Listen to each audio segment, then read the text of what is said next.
के बाद कुरान मुकद्दस की जिस मशहूर मारूफ आयत करीमा की तिलावत से मैंने अपने आप को मुशर्रफ किया है। कद जाअकुम मिनल्लाहि नूरुम व किताबुम मुबीन, जिसका सीधा सा तर्जमा यह है, तहकीक के तुम्हारे पास अल्लाह की तरफ से एक नूर आया और रोशन किताब। नूर से मुराद हमारे आका हुजूर अहमद मुज्तबा मोहम्मद मुस्तफा सल्लल्लाहु अलैहि वसल्लम हैं, और किताबे मुबीन से मुराद कुरान मजीद है। अल्लाह ताला ने इस दुनिया में अपने हबीब की शक्ल में पहले नूर भेजा, और जब सरकार तशरीफ लाए तो आप पर अपनी किताबे मुबीन कुरान मुकद्दस नाजिल फरमाया। यानी इस दुनिया में पहले नूर आया फिर किताब आई। तो कुरान की ये तरतीब भी बेफायदा नहीं है कि पहले नूर आया फिर किताब आई। इस तरतीब में भी बड़ी मानवीयत है। मसलन हमारा मिजाज ये है, इंसानी फितरत का तकाजा ये है कि जब कोई इंसान रात के अंधेरे माहौल में, रात की तारीकी में, रात के सन्नाटे माहौल में अगर किसी किताब का मुताला करना चाहता है, किसी किताब को पढ़ना चाहता है, किसी किताब की स्टडी करना चाहता है, तो किताब पढ़ने से पहले रोशनी का इंतजाम करता है, किताब पढ़ने से पहले लाइट का इंतजाम करता है। इसलिए कि किताबें हो, लाइट का इंतजाम न हो, हम किताब नहीं पढ़ सकते। किताब हो, रोशनी न हो, हम किताब से फायदा हासिल नहीं कर सकते। बस समझ लीजिए कि जब पूरी दुनिया में कुफ्र का अंधेरा छाया था, शिर्क की तारीकी फैली हुई थी, लोगों के आदतों अतवार बिगड़े हुए थे, लोगों के किरदार खराब हो रहे थे, मखलूक अपने खालिक से रूगर्दानी कर रही थी, खुद खाने काबा के अंदर 360 बुतों की परस्तिश हो रही थी। इंसान तो थे मगर इंसानियत सिसक रही थी, आदमी तो थे मगर आदमियत मर रही थी। हर तरफ जुल्म सितम का बाजार गर्म था, कुछ तो खून का माहौल बर्पा था। ज़िना, शराब नौशी और रिश्वत खोरी जब अपने शबाब पर थी, लड़कियों को जिंदा दफन किया जाता था, औरतों पे जुल्म हो रहा था, बेवाओं पे अत्याचार हो रहा था। तो अल्लाह ताला ने मोमिनों पर एहसान फरमाया कि पूरी दुनिया से कुफ्र के अंधेरे को मिटाने के लिए, शिर्क की तारीकी को दूर करने के लिए, हर तरफ इस्लाम का शम्मा रोशन करने के लिए और हमारे तारीक दिलों को नूरे ईमान से मुनव्वर करने के लिए, खाना एक काबा को 360 बुतों से पाक को साफ करने के लिए, आदमियों को आदमियत का दर्स देने के लिए, इंसानों को इंसानियत का सबक पढ़ाने के लिए, जुल्म सितम के बाजार को बंद करने के लिए, कुछ तो खून के माहौल को खत्म करने के लिए, लड़कियों को जिंदगी देने के लिए, औरतों को इज्जत देने के लिए, बेवाओं को मकाम देने के लिए अल्लाह ताला ने 12 रबीउल अव्वल शरीफ दो शंबा यानी सोमवार के दिन सुबह सादिक के वक्त जब रात जा रही थी, दिन आ रहा था, और दोनों के दरमियान जो वक्त है जिसे सुबह सादिक कहा जाता है, अल्लाह ताला ने अपने हबीब को इस दुनिया में भेजा जब 20 अप्रैल 571 ईस्वी का दिन था। और जब सरकार इस दुनिया में तशरीफ लाए, हजरत अब्दुल्ला के मकान में, बीबी आमिना के बतने पाक से शहरे मक्का में, तो शान ये थी कि सरकार तशरीफ ला रहे हैं, पाकीज़ा बदन खुशबू में बसे हुए, खतना किए हुए, नाफ परीदा सजदे की हालत में। आज अगर हमारे घर में कोई बच्चा पैदा होता है तो बच्चा पैदा होते ही माँ की ममता तलाश करता है, माँ की गोद तलाश करता है, माँ का दूध तलाश करता है। लेकिन हजरत आमिना फरमाती हैं कि जब मेरा नूरे नजर, मेरा लख्ते जिगर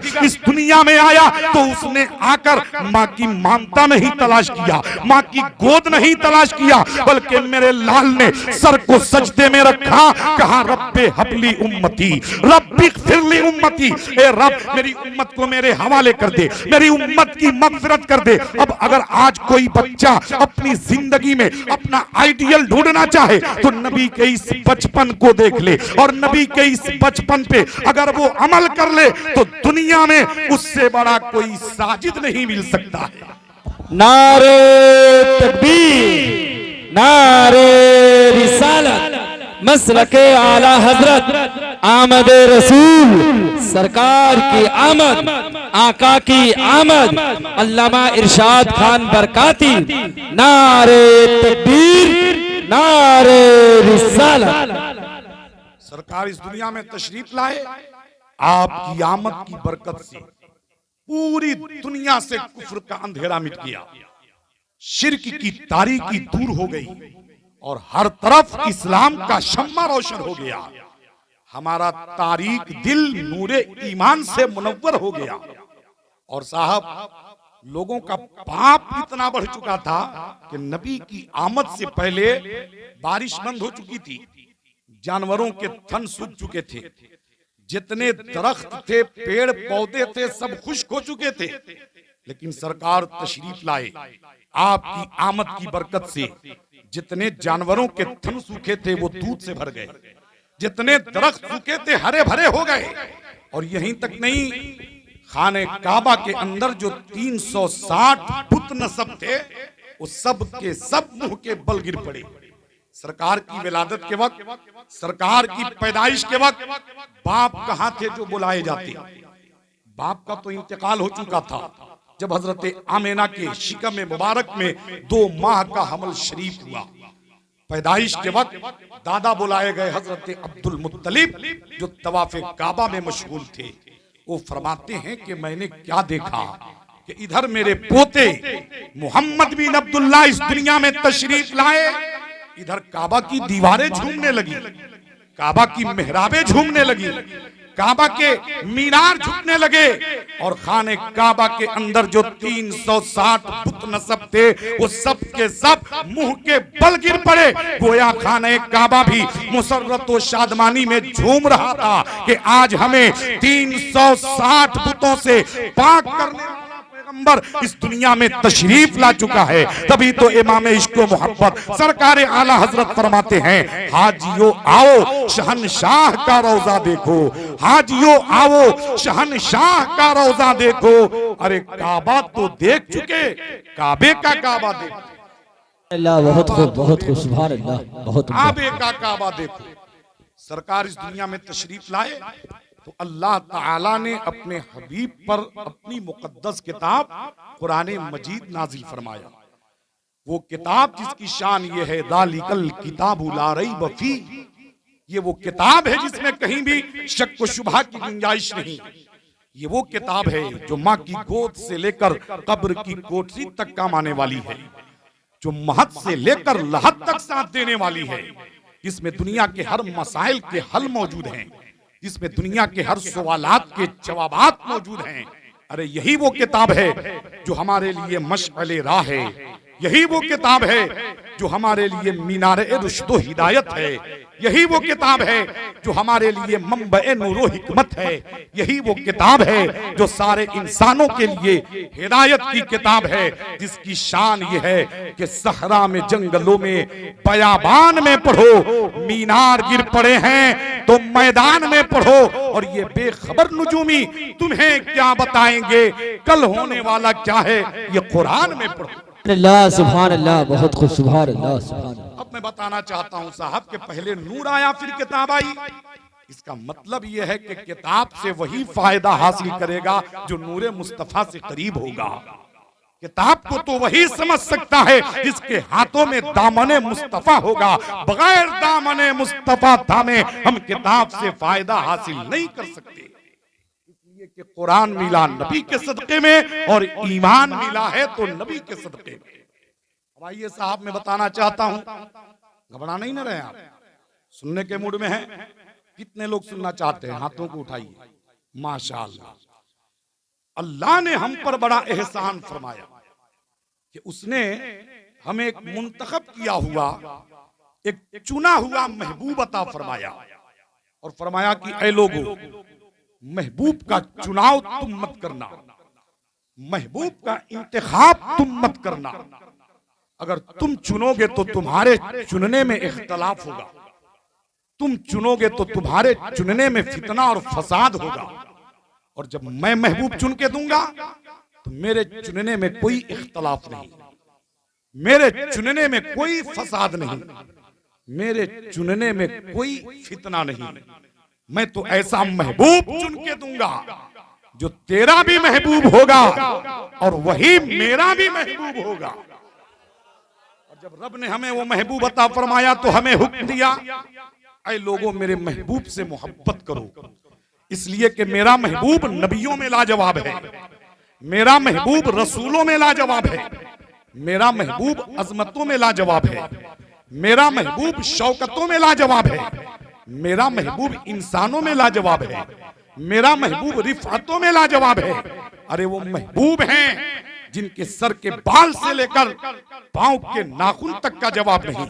अगर इसी को पलट के कहा जाए तो वो मुस्तफा हैं जिनके दंदान का कोई जवाब नहीं, वो मुस्तफा हैं जिनके खानदान का कोई जवाब नहीं, वो मुस्तफा हैं जिनके सीने का कोई जवाब नहीं, वो मुस्तफा हैं जिनके मदीने का कोई जवाब नहीं, वो मुस्तफा हैं जिनके तलवों का कोई जवाब नहीं, वो मुस्तफा हैं जिनके चलवों का कोई जवाब नहीं, वो मुस्तफा हैं जिनकी पेशानी का कोई जवाब नहीं, वो मुस्तफा हैं जिनकी हथेली का कोई जवाब नहीं। कितना करम किया है रब ने, हमें इख्तलाफ से बचा लिया कि जो रब का महबूब है वही हम सब का महबूब है। नारे तकबीर, नारे तकबीर, नारे रिसालत, सरकार क़यामत, नारे तकबीर, नारे रिसालत। सुभान अल्लाह, सुभान अल्लाह, बहुत खूब। अब आइए, हमें अल्लाह के महबूब से मोहब्बत करनी है और ये अल्लाह का हुक्म है, कुल इन कुंतुम तुहिब्बूनल्लाह फत्तबिऊनी युहिब्बुकुमुल्लाह। अल्लाह फरमाता है कि महबूब आप फरमा दीजिए कि अगर तुम अल्लाह से मोहब्बत करना चाहते हो तो मेरी पैरवी करो, अल्लाह तुमसे मोहब्बत फरमाएगा। तो हमें नबी से मोहब्बत करनी है। कितनी मोहब्बत होनी चाहिए, किस दर्जे की मोहब्बत होनी चाहिए। आज दुनिया में कोई ऐसा फर्द नहीं है जो किसी से मोहब्बत न करता हो, दुनिया में कोई ऐसा शख्स नहीं है जो किसी से उल्फत न रखता हो। आज किसी न किसी से सबको मोहब्बत है, लेकिन साहब मोहब्बत के तरीके अलग अलग हैं। कोई किसी के हुस्न पे मोहब्बत करता है, कोई किसी के फन पे मोहब्बत करता है, कोई किसी की खूबी पे मोहब्बत करता है, कोई किसी की अजमत पे मोहब्बत करता है, कोई किसी की शोहरत पे मोहब्बत करता है, कोई किसी की दौलत पे मोहब्बत करता है, कोई किसी के एहसान के बदले में मोहब्बत करता है, कोई सिर्फ अपने बाप से मोहब्बत करता है, कोई सिर्फ अपनी माँ से मोहब्बत करता है, कोई माँ और बाप दोनों से मोहब्बत करता है, कोई सिर्फ अपनी बीवी से मोहब्बत करता है, कोई अपनी औलाद से मोहब्बत करता है, कोई अपने रिश्तेदार से मोहब्बत करता है, कोई अपने कराबतदार से मोहब्बत करता है, कोई अपने खानदान से मोहब्बत करता है। लेकिन याद रखिए कि इस किस्म की मोहब्बत करने वाला इंसान तो हो सकता है, MP तो हो सकता है, DM तो हो सकता है, CM तो हो सकता है, PM तो हो सकता है, MLA तो हो सकता है, मगर वो मुसलमान नहीं हो सकता। इसलिए कि मुसलमान होने के लिए उस जाते गिरामी जनाबे मोहम्मदुर रसूलुल्लाह सल्लल्लाहु अलैहि वसल्लम से मोहब्बत करनी पड़ेगी। इसलिए कि मोहम्मद की मोहब्बत दीन हक की शर्त अव्वल है, इसी में हो अगर खामी तो सब कुछ नामुकम्मल है, इसी में हो अगर खामी तो सब कुछ नामुकम्मल है। और ये बात मैं सिर्फ अकीदत व मोहब्बत के बहाव में आके नहीं बोलता, ना ही इसको मोहब्बत के दबाव में आके बोल रहा हूं, बल्कि कुरान और अहादीस के दलाइल व बराहीन मुझे बोलने पर मजबूर कर रहे हैं। खुद आकाए करीम अलैहिस्सलातु व तस्लीम ने इरशाद फरमाया, ला युमिनु अहदुकुम हत्ता अकूना अहब्बा इलैहि मिन वालिदिही व वलदिही वन नास अजमाइन। तुम में का कोई भी उस वक्त तक मोमिने कामिल हो ही नहीं सकता। आका फरमाते हैं तुम में का कोई भी उस वक्त तक मोमिने कामिल हो ही नहीं सकता जब तक कि वो अपनी औलाद से ज्यादा, अपने वालिदैन से ज्यादा, यहां तक के दुनिया के तमाम लोगों से ज्यादा मुझे महबूब ना बना ले। यानी मोमिन तो वही है जो औलाद से ज्यादा मोहब्बत नबी से करे, खानदान से ज्यादा मोहब्बत नबी से करे, माँ बाप से ज्यादा मोहब्बत नबी से करे, यहां तक के वो अपनी जान से भी ज्यादा मोहब्बत जब नबी से करेगा तभी वो मोमिन कामिल होगा। अब आइए साहब, यहां पहुंचकर मैं सहाबे कराम की जिंदगी को मुख्तसर तौर पे पेश करना चाहता हूं। और क्यों न हो, आका खुद फरमाते हैं अस्हाबी कन्नुजूम फबिअय्यिहिम इक्तदैतुम इहतदैतुम। मेरे सहाबा सितारों की तरह हैं, तुम इनमें से जिसकी इक्तिदा करोगे हिदायत पा जाओगे। अल्हम्दुलिल्लाह सुम्मा अल्हम्दुलिल्लाह, हमारे सीने में सहाबाए कराम की अजमत भी महफूज है और हम अहले बैत की मोहब्बत को अपनी निजात का जरिया समझते हैं। यानी हमारे दिलों में, हमारे सीनों में अहले बैत की भी मोहब्बत है और सहाबा की भी मोहब्बत है, और जिसके सीने में दोनों की मोहब्बत है वही अहले सुन्नत है।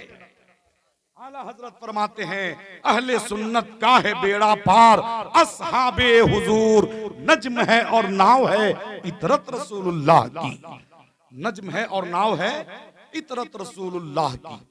तो आइए मैं बताना चाहता हूं, हजरत सैयदना अबू बकर सिद्दीक रदियल्लाहु ताला अन्हु, कौन सिद्दीक अकबर, जिनके बारे में खुद आका फरमाते हैं, और आज वो फरमान हर मस्जिद से खतीब अपने खुतबे में पढ़ता है।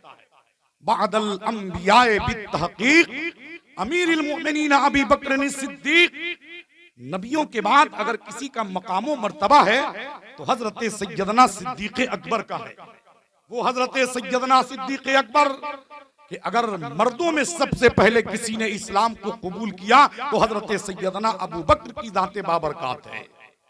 औरतों में सबसे पहले किसी ने इस्लाम को कबूल किया तो हजरत सैयदा खदीजतुल कुबरा की दात है। बच्चों में सबसे पहले अगर किसी ने मजहब हक को माना तो मौला अली की दाते बाबरकात है। गुलामों में सबसे पहले अगर किसी ने इस्लाम को कबूल किया तो सैयदना बिलाल हबशी की दात है। तो हजरत सैयदना अबू बकर सिद्दीक रदियल्लाहु ताला अन्हु हैं। एक बार उनके लड़के हजरत अब्दुर्रहमान इब्ने अबू बकर ने अपने वालिद का मूड अच्छा देखा तो दौरे जाहिलियत की एक बात पूछना चाहा, जमाने जाहिलियत का एक सवाल करना चाहा। कहा कि अब्बा हुजूर, मैं जमाने जाहिलियत की एक बात पूछना चाहता हूँ, मैं दौरे जाहिलियत का एक सवाल करना चाहता हूँ। बाप ने इजाजत दी, अब बेटा सवाल करता है। अब्बा हुजूर, आपको तो वो जंग याद होगी जिस वक्त आप हल्का बगोशे इस्लाम हो चुके थे, दामने इस्लाम को अपने हाथों से थाम चुके थे, कलमा तैयबा पढ़कर हल्का बगोशे इस्लाम हो चुके थे और अपने सीने में इश्क़े मुस्तफा का चिराग रोशन कर चुके थे। लेकिन अफसोस कि मैं उस वक्त कुफ्र की हालत में था, कुफ्र की गंदगियों में पड़ा हुआ था, कुफ्र की निजासतों में पड़ा हुआ था, और उसी दरमियान एक जंग हुई जो इस्लाम और कुफ्र के दरमियान थी, जो हक और बातिल के दरमियान थी। तो आप उस जंग में सहाबा के साथ गए थे, मैं कुफारे मक्का के साथ लड़ने गया था। लेकिन जैसे ही मैंने मैदाने कारेजार में कदम रखा कि अपनी तलवार म्यान से खींचकर ये अज़्म मुसम्मम कर लिया, पुख्ता इरादा कर लिया कि अगर मेरे सामने कोई आने वाला नबी का आशिक आएगा, नबी का सहाबी आएगा, नबी का मानने वाला आएगा, नबी का चाहने वाला आएगा, तो मेरी तलवार उसकी गर्दन को अलग कर देगी, उसके बदन को अलग कर देगी। मैं ये सोच ही रहा था कि क्या देखा, सहाबा की जमात से अल्लाह के नाम पर मर मिटने के लिए, नामूसे रिसालत की हिफाजत में अपनी जान को कुर्बान करने के लिए एक दीवाना चल पड़ा है, जिसका चलना बता रहा है कि आने वाला आशिक रसूल है। एक मस्ताना चल पड़ा है जिसका आना बता रहा है कि वो नबी का मानने वाला है, नबी का चाहने वाला है। वो आता गया, मैं तलवार उठाता गया कि आते ही हमला कर दूंगा। लेकिन अब्बा हुजूर, जब वो आने वाला मेरी नजरों के करीब आया तो वो कोई दूसरा नहीं था, आने वाला तो मेरा बाप ही था, आने वाले तो आप ही थे। अब्बा हुजूर, उस वक्त मैंने आप पर एहसान किया कि मैंने बाप समझ के छोड़ दिया, वरना आपकी गर्दन तो मेरी तलवार के जद में आ चुकी थी। अगर मैं चाहता तो हमला कर देता, चाहता तो गर्दन मार देता। हजरत अबू बकर फरमाते हैं, बेटा सुनो, वो तुम थे जो मुझे बाप समझ के छोड़ दिए, अगर वहां पे मैं होता तो बेटा समझ के नहीं छोड़ता, दुश्मन रसूल समझ के तुझे ज़बाह कर देता। बेटा सुनो, वो कुफ्र का मिजाज है जो खून का रिश्ता देखता है, और ये इस्लाम का मिजाज है जो ईमान का रिश्ता देखता है। अल्लाह सुभान, नारे तकबीर, नारे रिसालत, सरकार की आमद, सरकार की आमद, मक्की की आमद, मदीनी की आमद, आका की आमद, नारे तकबीर, नारे रिसालत, सुभान अल्लाह, सुभान अल्लाह। बहुत खूब। मालूम क्या हुआ, हर इंसान के पास दो रिश्ते हैं। एक रिश्ता अगर खून का है तो उससे भी अहम दूसरा रिश्ता ईमान का है। और मोमिन हमेशा खून के रिश्ते पर ईमान के रिश्ते को अहमियत देता है। और इसे समझने के लिए दूर जाने की जरूरत नहीं है। अबू लहब नबी का चचा था, नबी के खानदान का था, नबी के घर का था, मगर उसने नबी की नबूवत को नहीं माना, रसूल की रिसालत को तस्लीम नहीं किया, बल्कि नबी की शान में गुस्ताखी करी। एक बार अबू लहब ने सरकार से कहा कि ऐ मोहम्मद, तेरे दोनों हाथ बर्बाद हो जाएं, माअज़ल्लाह। सरकार तो चुप हो गए, इसलिए कि हमारे आका रहमतुल लिल आलमीन हैं, वो सारे आलम के लिए रहमत हैं, सारी कायनात के लिए रहमत हैं, वो अपनों के लिए भी रहमत हैं, गैरों के लिए भी रहमत है, दोस्तों के लिए भी रहमत हैं, दुश्मनों के लिए भी रहमत हैं, इंसानों के लिए भी रहमत हैं, जानवरों के लिए भी रहमत हैं। रहमत रसूल पाक की हर शय पे आम है, हर गुल में हर शजर में मोहम्मद का नाम है। लेकिन कोई नबी की शान में गुस्ताखी करे, अल्लाह उसे माफ नहीं फरमाता। कोई नबी को ईजा पहुंचाए, अल्लाह बर्दाश्त नहीं करता। नबी चुप हो गए, अल्लाह ने जवाब दिया, तब्बत यदा अबी लहब, ऐ अबू लहब तेरे दोनों हाथ बर्बाद हो जाए, तो उसके हाथ बर्बाद हो ही गए। ऐसा काफिर है अबू लहब और इसकी बीवी हम्मालतल हतब के इनकी मदम्मत में कुरान की आयतें नाजिल हुई। लेकिन साहब कहना यह है कि इसने नबी की नबूवत को नहीं माना, रसूल की रिसालत को तस्लीम नहीं किया, तो काफिर का काफिर और जहन्नमी का जहन्नमी रह गया। और हजरत बिलाल तो हबश के रहने वाले थे, काले कलौटे गुलाम थे, मोटे मोटे होंठ वाले थे, लेकिन उन्होंने जब फरान की चोटी से ऐलाने नबूवत को सुना, नबी का कलमा पढ़ा और अपने गले में गुलामी मुस्तफा का पट्टा डाला, तो वही बिलाल अहले सुन्नत के हिलाल बन के चमकने लगे। कि शायर ने लिखा कि बद्र अच्छा न फलक पे हिलाल अच्छा है। बद्र कहते हैं 14वीं के चांद को और हिलाल कहते हैं 29 के चांद को। शायर लिखता है कि बद्र अच्छा न फलक पे हिलाल अच्छा है, चश्मे बीना हो तो दोनों में बिलाल अच्छा है। चश्मे बीना हो तो दोनों में बिलाल अच्छा है। और करीब से समझिए, अबू जहल मक्का की गलियों में घूमता रहा, फिरता रहा, लेकिन नबी की नबूवत को नहीं माना, रसूल की रिसालत को तस्लीम नहीं किया। काफिर का काफिर, जहन्नमी का जहन्नमी रह गया। हजरत उवैस तो कर्न में थे, कभी भी जाहिरी निगाहों से नबी की जियारत नहीं करी, मगर उन्होंने जो अपने सीने में इश्क मुस्तफा का चिराग रोशन किया कि ऐसा नबी का करम हुआ कि उन्हें जुब्बा भी मिला और अमामा भी अता किया गया, और वही उवैस तमाम सुन्नियों के दिल की धड़कन बने। मालूम क्या हुआ साहब, जानने का नाम ईमान नहीं, दिल से नबी को मान लेने का नाम ईमान है। जिंदगी भर कोई जानता रहे तो जानने से मोमिन नहीं होगा जब तक नबी को दिल से मान नहीं ले। अब आइए और करीब से समझिए, आगे बोलूं, सुनना चाहते हैं? वरना देखिए लोग खाने पर टूट पड़े हैं, खा भी रहे हैं, शोर भी कर रहे हैं। उन्हें अपना काम करने दीजिए, आप अपना काम कीजिए। मैदान क़यामत में वो लोग आप पर रश्क करेंगे कि काश के हम भी सुनने वालों में होते। सुना है ना आपने कि मिस्र के बाजार में जब हजरत यूसुफ अलैहिस्सलाम को बेचा जा रहा था, तो उन्हें खरीदने के लिए बड़े बड़े खरीदार पहुंचे थे। अपने वक्त के शाहाने जमाना पहुंचे थे, तो एक गरीब बुढ़िया अपनी सूत लेके पहुंची थी यूसुफ अलैहिस्सलाम को खरीदने के लिए। लोगों ने कहा कि बूढ़ी माँ, तेरी सूत की हकीकत क्या है? जिस यूसुफ को खरीदने के लिए अपने वक्त के उमरा रोसा पहुंचे हैं, शाहाने जमाना पहुंचे हुए हैं, तो फिर तेरे सूत की हकीकत क्या है? तो बुढ़िया ने क्या ही प्यारा जवाब दिया था। कहा कि ये तो मैं भी जानती हूं कि इस सूत के बदले यूसुफ को खरीद नहीं सकती, मगर फिर भी यूसुफ को खरीदने पहुंची हूं ताकि कयामत के दिन मेरा नाम यूसुफ के बेचने वालों में नहीं, खरीदने वालों में आ जाए। साहब, जो नबी अपनी उम्मत के गम में रात रात भर आंसू बहाए, पैदा हुए तो रब्बी फिरली उम्मती रब्बे हबली उम्मती, मेराज में गए तो रब्बे हबली उम्मती, दुनिया से बज़ाहिर तशरीफ ले गए तो रब्बे हबली उम्मती। तो जो नबी रात रात भर उम्मत के लिए रोते रहे कि आला हजरत फरमाते हैं, अल्लाह क्या जहन्नम अब भी न सर्द होगा, अल्लाह क्या जहन्नम अब भी न सर्द होगा। रो रो के मुस्तफा ने दरिया बहा दिए हैं। तो उस नबी की याद में हम 2-4 घंटा बैठकर उस नबी के एहसानों का बदला हम नहीं दे सकते। हम जिंदगी भर नबी की महफिलें मुनक्किद करते रहें तो नबी के हम एहसानों का बदला नहीं अदा कर सकते। लेकिन हम इसलिए बैठते हैं, इसलिए महफिलें मनाते हैं कि क़यामत के दिन हमारा भी नाम नबी की महफिल मनाने वालों में आ जाए, नबी का जिक्र सुनने वालों में आ जाए।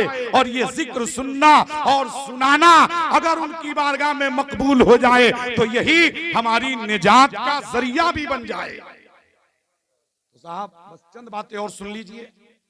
सुनने और सुनाने का कोटा तो पूरा हो ही चुका है, तो अब आने के नाते चंद जुमले मुझसे भी आप सुन लीजिए। वो ये कि मदीनतुल मुनव्वरा से तकरीबन 4 या 4.5 किलोमीटर की दूरी पर एक पहाड़ है जिसे जबले उहुद कहा जाता है। क्या कहा जाता है? जबले उहुद। जबले उहुद मीन्स उहुद पहाड़ है। तो ये कंकरों पत्थर का ढेर, पहाड़ों का चट्टान, लेकिन फजीलत सुनिए साहब, कंकरों पत्थर का ढेर तो है, मगर आका फरमाते हैं उहुद मुझसे मोहब्बत करता है, मैं उहुद से मोहब्बत करता हूं। तो क्या मालूम हुआ कि जो नबी से मोहब्बत करता है नबी भी उससे मोहब्बत फरमाते हैं। जिंदगी भर कोई कहता रहे कि आका हमारे हैं तो कोई एहसान थोड़ी करता है, ये तो कहना ही पड़ेगा, कहना ही पड़ेगा कि हम गुलाम हैं, वो आका हैं। लेकिन कमाल तो जब है कि आका कह दें ये गुलाम मेरा है, कमाल तो जब है आका कह दें कि ये गुलाम मेरा है। नबी फरमाते हैं उहुद मुझसे मोहब्बत करता है, करना ही पड़ेगा। लेकिन कमाल तो ये है कि आका ने फरमाया मैं भी उहुद से मोहब्बत करता हूं। और ये वो पहाड़ है, ये वो जबल उहुद है जिसके दामन में इस्लाम की दूसरी अजीम जंग हुई, जिसे जंगे उहुद के नाम से याद किया जाता है। और ये वो जंग है जिसमें इस्लाम की हक्कानियत को बरकरार रखने के लिए और नामूसे रिसालत की हिफाजत के लिए 70 सहाबा ने अपनी जानों की कुर्बानी पेश फरमाई। 70 सहाबा जामे शहादत नोश फरमाए। और उसी शोहदा में, उन्हीं शोहदा में सरकार के चचा हजरत सैयदना अमीर हमजा रदियल्लाहु ताला अन्हु हैं, जिनकी कब्र मुबारक आज भी उहुद पहाड़ के दामन में वाक़ है। तो सरकार हर साल शोहदाए उहुद की कब्रों की जियारत के लिए उहुद पहाड़ पे तशरीफ ले जाते। और ठीक उसी दिन, जिस दिन उनकी शहादत को पूरा 1 साल होता था, न एक दिन आगे जाते न एक दिन पीछे जाते, ठीक उसी दिन जिस दिन शोहदाए उहुद को शहीद हुए पूरा 1 साल होता था। तो पूरे 1 साल पर नबी का शोहदाए उहुद की कब्रों पे तशरीफ ले जाना इस बात की दलील है कि कब्रों की जियारत भी जायज है, सालाना भी जायज है, उर्स भी जायज है। सरकार के जाने का मकसद ये था कि अगर इन मुकद्दस हस्तियों की कब्र पर न आया जाए, और ये वो मुकद्दस हस्तियां हैं जिन्होंने आलाए कलेमतुल हक की खातिर अपनी जानों को कुर्बान किया है, इस्लाम की अजमत को बचाने के लिए अपनी जानों को कुर्बान किया है। तो अगर यहाँ आना जाना बंद हो जाए तो कहीं ऐसा ना हो कि इनकी तारीखें फरामोश हो जाए। इसलिए आते रहो ताकि इनकी यादें भी जिंदा रहें और लोगों को इनकी तारीखें पढ़कर उन्हें जज्बे ईमान पैदा होता रहे। तो एक बार सरकार अपने 3 सहाबा के साथ हजरत सैयदना अबू बकर, सैयदना उमर फारूक और सैयदना उस्मान गनी के साथ उहुद पहाड़ पे तशरीफ ले गए। सरकार ने जैसे ही जबल उहुद पे अपने कदमे मुबारक को रखा कि पहाड़ हिलने लगा। रावी का कहना है वो हिलता क्या, वो तो इश्को मोहब्बत में झूमने लगा। उससे वजद आ गया कि मेरा मुकद्दर कितना बुलंद है कि मेरी पुष्ट पे अगर नबी जलवागर हैं तो अबू बकर भी, उमर जलवागर हैं तो उस्मान गनी भी। पहाड़ हिलने लगा तो नबी ने क्या किया, अपने पांव से एक ज़रब लगाई, ठोकर लगाई और फरमाया ए उहुद ठहर जा। क्या फरमाया, जरा जोर से बोलिए, क्या फरमाया, ए उहुद ठहर जा। अब मैं कहना चाहता हूं साहब के उहुद को क्या मजाल की ना ठहरे।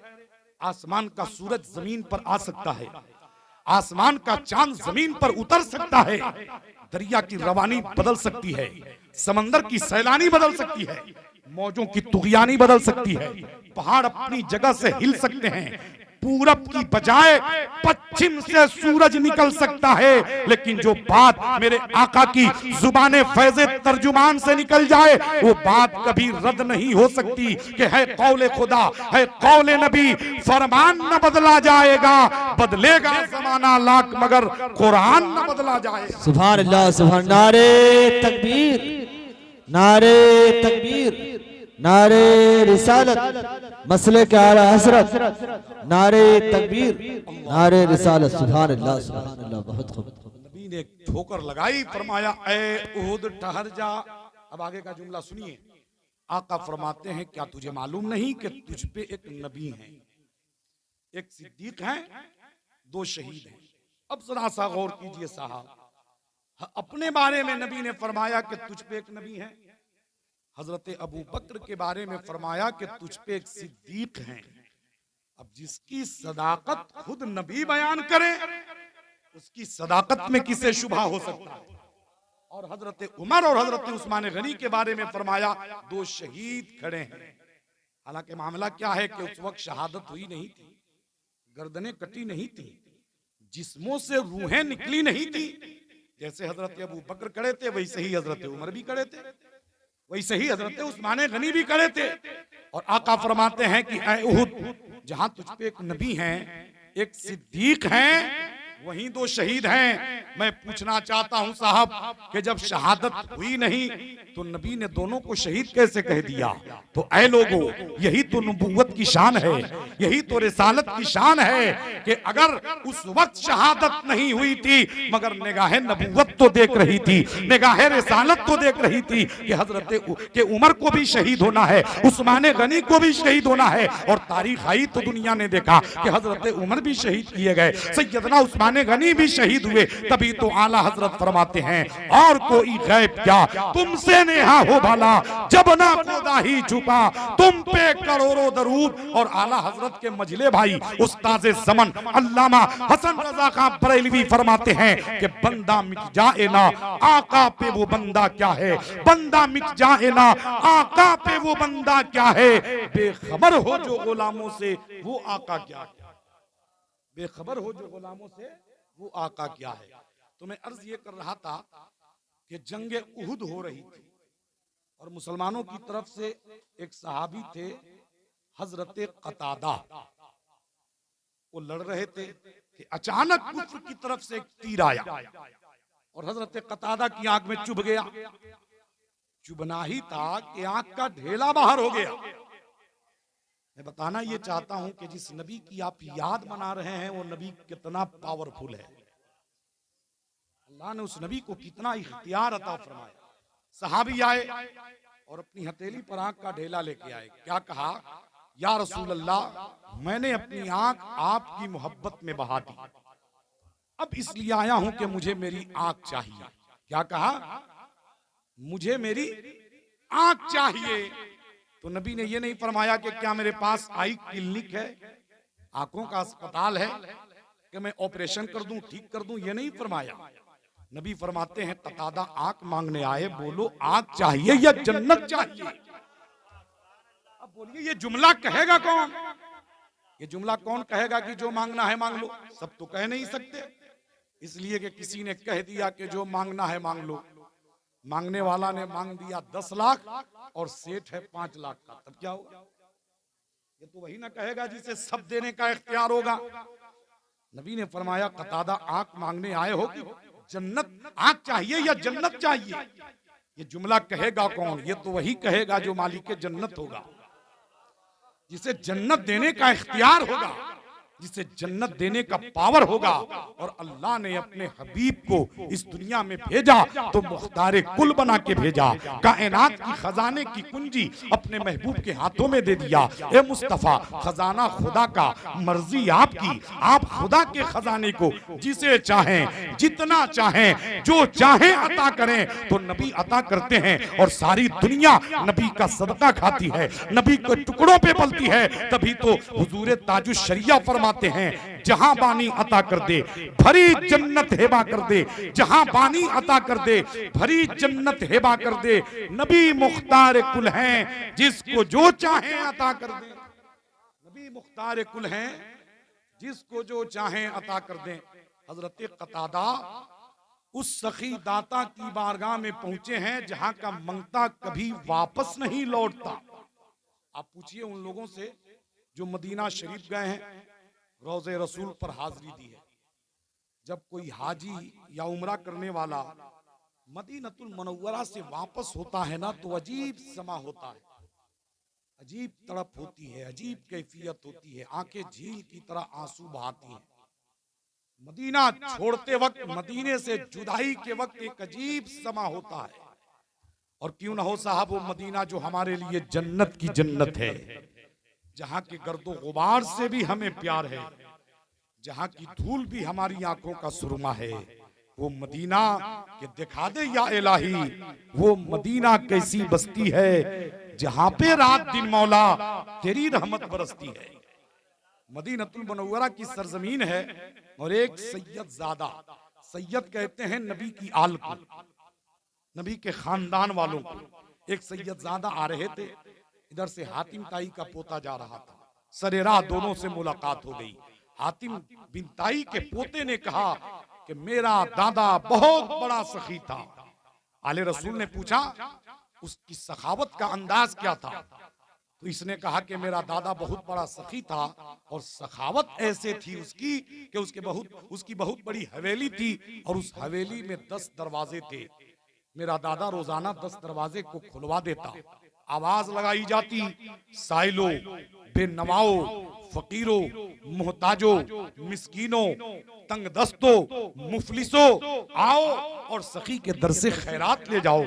फिर जब कोई साइल पहले दरवाजे से खैरात लेता और उसी वक्त वो दूसरे दरवाजे से जाकर मांगता, तो मेरा दादा दूसरे दरवाजे से भगाता नहीं, दूसरे दरवाजे से भी खैरात देता। अगर वही साइल उसी वक्त तीसरे दरवाजे से मांगता, तो मेरा दादा तीसरे दरवाजे से भी खैरात देता। यानी एक ही साइल एक ही वक्त में अगर 10 दरवाजे का चक्कर लगाता और 10 दरवाजे पे दामन फैलाता, तो उसे भगाया नहीं जाता, बल्कि 10 दरवाजे से उसे खैरात दिया जाता था। ये आले रसूल सुन रहे थे, कहा कि सुनो सुनो, वो तेरा दादा है जिसके पास बहुत बड़ी हवेली है, उस हवेली में 10 दरवाजे हैं, लेकिन जब कोई साइल पहले दरवाजे से खैरात लेता है और उसकी झोली नहीं भरती है, तब तो वो दूसरे दरवाजे पे जाता है। दूसरे दरवाजे से भी जब उसका दामन नहीं भरता है, तब वो तीसरे दरवाजे पे जाता है। तीसरे दरवाजे से भी जब उसकी जरूरत पूरी नहीं होती है, तब वो चौथे दरवाजे पर जाता है। यहां तक के तेरे दादा के 10 दरवाजे तो खत्म हो जाते हैं, मगर साइल की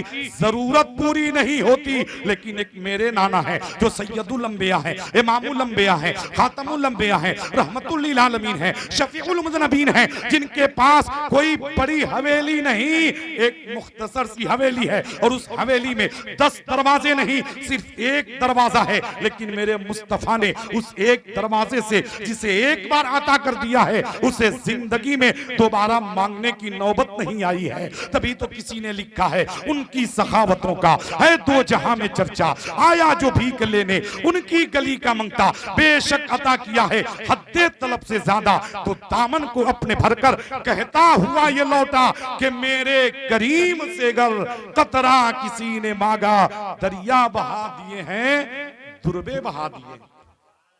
बस आखिरी बात सुन लीजिए साहब, इसलिए कि ग़िज़ा भी उतनी ही हो जितनी आसानी से हजम हो सके।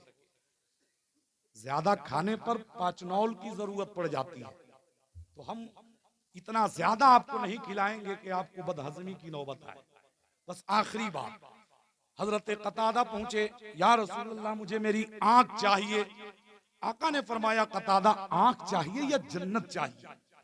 अब तो कतादा सोचने लगे, या अल्लाह अब मैं क्या मांगू, आंख मांगू या जन्नत मांगू।